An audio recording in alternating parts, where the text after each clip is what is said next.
২০০২ সাল জাপান ও দক্ষিণ কোরিয়ার মাটিতে বিশ্বকাপ ট্রফি উঁচিয়ে ধরেছিলেন রোনালদো, রিভালদো আর রোনালদিনহো। সেই থেকে কেটে গেছে ২৪ বছর, আর এবার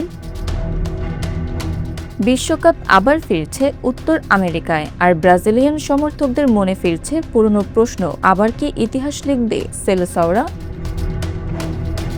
বিশ্বকাপ শুরু হওয়ার পর প্রথম ট্রফি জিততে ব্রাজিলের লেগেছিল ২৮ বছর। তারপর মাত্র ১২ বছরের মধ্যে ৩বার বিশ্বকাপ জিতে তারা হয়ে ওঠে ফুটবলের সবচেয়ে সফল দেশ। শেষবার আমেরিকার মাটিতে বিশ্বকাপ জিতেছিল ১৯৯৪ সালে, আর এখন ২০২৬ আবার আমেরিকা, আবার ২৪ বছরে অপেক্ষা। কাকতালীয় নাকি নতুন গল্পের শুরু? এই ব্রাজিল দলের সবচেয়ে বড় শক্তি সম্ভবত একজন ফুটবলার নন, তিনি বেঞ্চে বসেন কার্লো আনচেলত্তি, ইউরোপের সবচেয়ে সফল কোচদের একজন। ৫ বার চ্যাম্পিয়ন্স লিগ জয়, বড় তারকাদের সামলানোর অভিজ্ঞতা, এবার প্রথমবার লাতিন আমেরিকার কোনো জাতীয় দলের দায়িত্বে। ব্রাজিল ভরসা করেছে একজন বিদেশি কোচের ওপর, কারণ তারা শুধু সুন্দর ফুটবল নয়, ফলও চায়।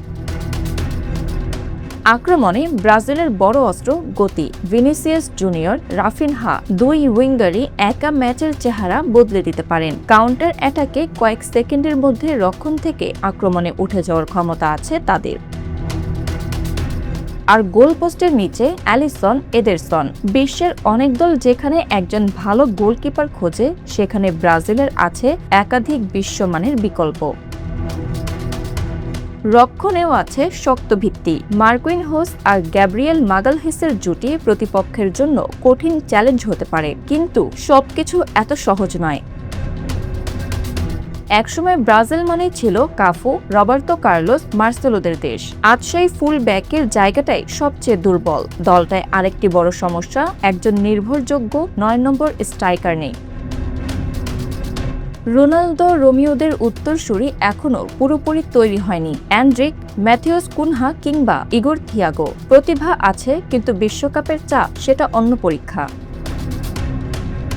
মিডফিল্ডেও প্রশ্ন আছে। ক্যাসেমিরো আর ব্রুনো গোমারেসকে একসাথে আক্রমণ ও রক্ষণ দুই দায়িত্বই নিতে হবে। যদি মাঝমাঠ ভেঙে যায়, তাহলে পুরো দল চাপে পড়ে যেতে পারে।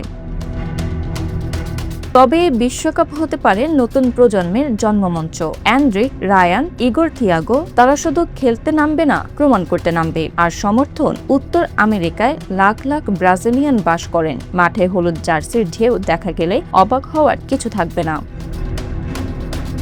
তবে শঙ্কাও আছে। নেইমার, তিনি দলে ফিরেছেন, কিন্তু চোটও আছে। যদি পুরোপুরি ফিট না থাকেন, তাহলে মাঠের বাইরের আলোচনা মাঠের ভেতরের খেলাকে প্রভাবিত করতে পারে।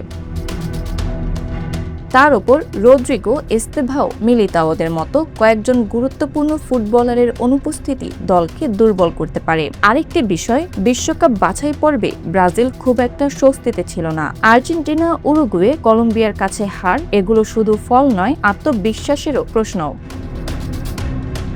তাহলে প্রশ্ন একটাই, এটা কি নতুন ব্রাজিলের উত্থান, নাকি পুরনো সমস্যার নতুন সংস্করণ? ইতিহাস, কাকতালীয় ঘটনা আর প্রতিভা সবই আছে। এখন শুধু অপেক্ষা, ২০২৬ বিশ্বকাপে পঞ্চম তারকার দেশকে যোগ করবে ষষ্ঠ তারকা।